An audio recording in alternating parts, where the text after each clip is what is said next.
Now, we can make solutions by mixing liquids with liquids. We can dissolve gases in liquids.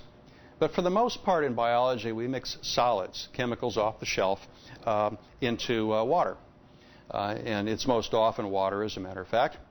And in order to determine the quantity of solid materials to mix in the water, we usually use a balance. Now, this is a typical open beam balance. In this case, a double beam. Its accuracy is to the nearest tenth of a gram. For many applications, that is sufficiently accurate. We don't really need to go out to 8 decimal places when we weigh something in order to make up a solution. I want to talk a little bit about the principle behind balances, both open beam and electronic balances for that matter. We talk about solutions in terms of measuring the masses of substances.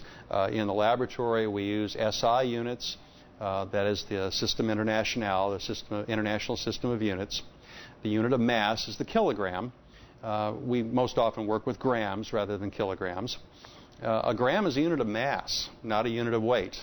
But the principle behind a balance is to measure the weight of something. We place an object onto a balance. It tilts the pan because of the force of gravity on that object, mass times the acceleration. What the balance does is automatically converts from weight to mass. It reads in grams even though it's measuring a weight in mass times acceleration. Now, that calls up an interesting little dilemma, and as a student exercise, you might have somebody try this. Let's suppose we take a balance, a very sensitive electronic balance, not necessarily open beam, and we go to Galveston, Texas, which is pretty much at sea level, and we calibrate that balance. Now let's go ahead and take our balance to Denver, Colorado.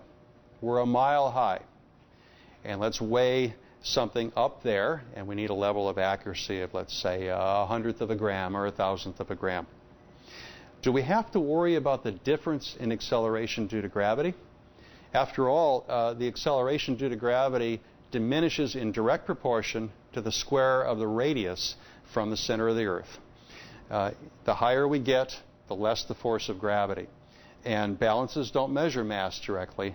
They measure weight, which is dependent upon the force of gravity.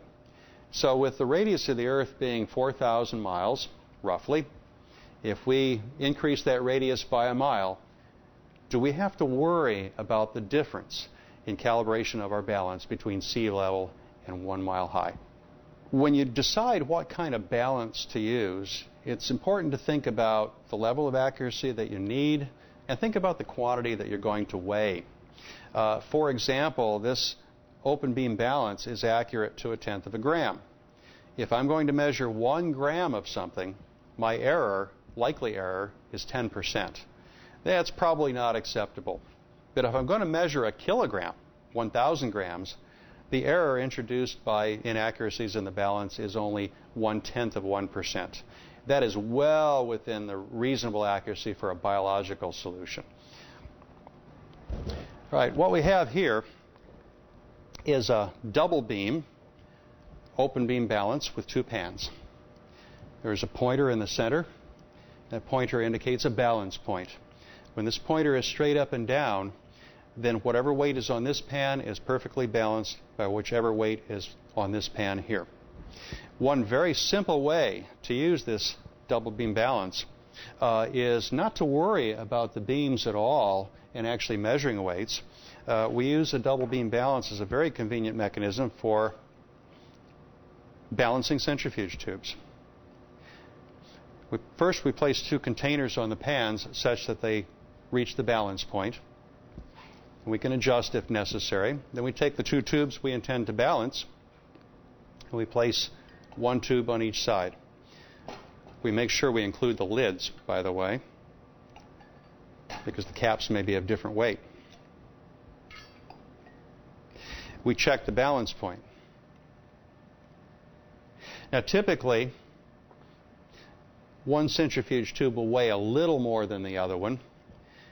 That weight might be enough to imbalance the rotor, And if the rotor imbalances, it comes flying off the spindle, and there is enough momentum in a rotor at 10,000 RPM to take that very heavy centrifuge I showed you earlier and knock it right off the bench onto your foot.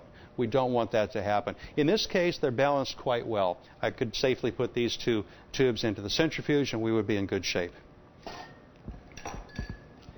Now, more typically, you'll use a balance in order to weigh out an amount of something in a certain amount in grams. Now, one simple way, we're balanced again, is to take two containers of equal weight, mass I should say, put them on both pans.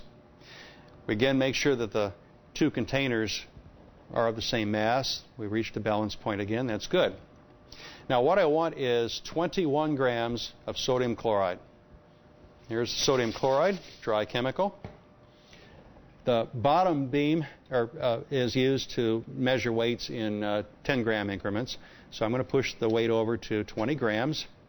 What that does is shifts 20 grams over to the pan on your right. Now we're imbalanced a little bit, and I'm going to use the upper beam here to set 21 grams on the nose. I can make it 21.1, I suppose, but I don't need to. Now we've got 21 grams on this side of the pan. If I add exactly 21 grams of sodium chloride to this weigh boat over here, then I'll have 21 grams of sodium. Then I'll reach the balance point. I know I've got the right amount. Now, I'm not fond of dipping dirty pipettes or spatulas into chemical bottles. All right. One of the little tricks that we use is we've got a fairly free-flowing granular powder or granular mix. We kind of tap it in there. So I'm going to go ahead and tap in some sodium. Oh, it's just starting to move a little bit. Maybe not. There. Whoa, hello. Too much. It's not a good practice to put excess chemical back into the original container. So I'm going to scoop out the rest into a separate boat here. Sodium chloride is fairly cheap anyway, so we don't worry about wasting it. And I'll get my exact weight by kind of dribbling it out of here. I can use this for another solution sometime if I want to, but I don't want to put it back in my stock container. I really went overboard on this one. There, we're finally getting up to the balance point. And it's just a little bit. There we go. Now, if I wanted to be more accurate than 21 grams of sodium chloride, I would have made it 21.1 or 21.2 or 19.8 or something like that. If I wanted even more accuracy, I would have picked 21.11 perhaps. I don't need that kind of accuracy. It doesn't bother me that I might be off by 1/10 of a gram or so. It isn't that critical. And that's one of the biggest mistakes that people make when they do laboratory work, is to spend all day trying to get an absolutely precise volume, a precise amount. It isn't necessary. There's water vapor in this room. The exact volume of sodium chloride, the granules that make up 21 grams of pure sodium chloride, depends on how hydrated it is, how much water is mixed up in there. It depends on contaminants. It depends on air currents in the room. It just isn't possible to obtain extreme accuracy, nor is it even necessary. So I've just weighed out 21 on the nose grams of sodium chloride. Whoops, I should be gentle with this thing. I want to show you one more way that you might find convenient. It requires just a little bit more arithmetic, no big deal. I'm going to go back and reset my beams so they read 0. Let the pointer come to balance. Now I'm going to weigh my weigh container. I have to place it over here. And then I'm going to move the upper beam, or upper marker here, over to the balance point.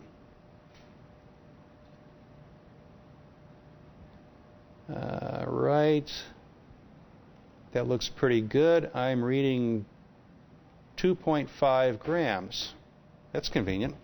Okay, my container weighs 2.5 grams. I want 21 grams of sodium chloride. So what I'm going to do is take that 2.5 grams, add it to 21. I need 23.5 grams of sodium chloride, or of weight on this beam, and that will give me 21 grams net of sodium chloride. What this does is tears the balance, essentially. I'm weighing this first, and then I'm going to go ahead and add my weight of sodium chloride. So I'm going to add my 1 gram up at the top, and I'm going to add my 20 grams down on the bottom. 1, 2. Okay. And now we'll go ahead and dribble in chemical. I'll try not to overshoot this time.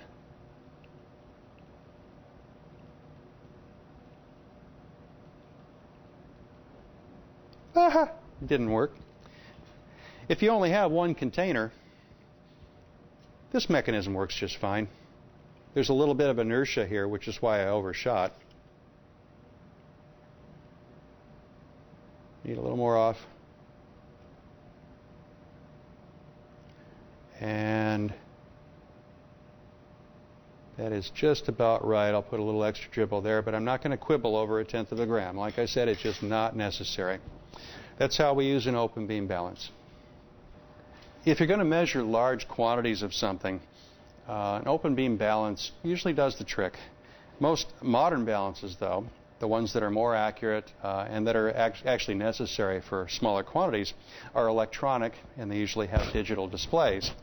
The one at your right here, this one, is a top-loading balance. Oops. And this one here is an analytical balance. They're somewhat sensitive to drafts, as you can see. If you're looking at the display, it varies as I wave my hand. If I take my hand away, it's fairly stable. We have to be careful with drafts. We have to place these things on a level surface, and we have to take good care of them. A typical top-loading balance costs above $1,000. This one probably would cost about $2,000 to replace. A typical analytical balance, maybe $3,000 or so, depending on the quality. A top-loading balance has generally a larger weight range. This one weighs up to 200 grams, for example, and less accuracy than an analytical. This one is accurate to a hundredth of a gram. Some are accurate to 1,000th of a gram, usually not more than that. Analytical balances can be 4-place, 5-place, or more, although at a typical biology lab we don't usually need that 4th place, let alone a 5th or a 6th. I'm going to demonstrate how to use a top-loading balance. Again, I'm going to measure some sodium chloride. Okay, when we use a top-loading balance or an analytical balance, we don't put chemicals directly on the pan. For larger volumes, I like to use a weigh boat, a plastic tray, essentially. These are disposable. Or paper. Weighing paper consists of glassine paper, they call it. It's kind of like waxed paper. I'm going to go ahead and use the top-loading balance down here to weigh out 10.3 grams of sodium chloride. I like to use sodium chloride. Now, as soon as I put the paper on there, notice that the digital display changed. That's the weight of the paper itself. Nice thing about an electronic balance is we don't have to do as much mathematics. We can simply hit the re-zero and tare, T-A-R-E, the instrument so that it reads 0 grams with the container in place on the pan. Now I can measure my material out directly. Since I'm using a spatula, we're going to pretend this is the sodium chloride container that I have here. I'm going to wipe off the spatula and inspect to make sure there isn't any crud on it. And now we'll go ahead and measure out our amount. I want 10.3 grams. So here we go. Okay, that's going kind of slow, so I'll go ahead and dribble some more. We're up to 5. We're up to 8. Okay, here we go. It's a little more, 9.3. That's good. 10.03. I'll pop a little more in there. Use my finger. And there we go. That's a little much, so I'm going to take a bit off. I always overshoot, don't I? 10.31. Oh, that's perfect. Now, I know what you're thinking. I said 10.3. That says 10.31. Well, 10.3 in significant figures means above 10. At or above 10.25, less than 10.35, or equal to. In other words, I'm well within the range of 10.3, rounded off. We don't worry about this extra place. Now, if I wanted exactly 10.30 grams, I would have said 10.30, and I would have worried about that extra place. Now we have our stuff. I'm going to take it off, make sure I don't spill any, and I can go ahead and remove it to a container. Before I finish, I'm going to take a look, and as I was dribbling, I spilled a little on here. I'm going to go ahead and brush it off onto the bench and wipe it off. I'll turn it off first. Brush off the pan. You may see some crud on this pan. People have used this improperly. They've left chemicals on top. A lot of chemicals are very corrosive, and they cause the pan to corrode, limiting the lifetime of the instrument. These pans come apart. We can take these parts, rinse them up, and I typically wash these things every day. Once you have your solutes weighed out, then it's necessary to measure a volume of solvent and then pick a container for mixing your solution. We typically use a graduated cylinder for the measurement of volumes, at least in the biological laboratory. There's a couple reasons that we don't need anything more accurate than a graduated cylinder.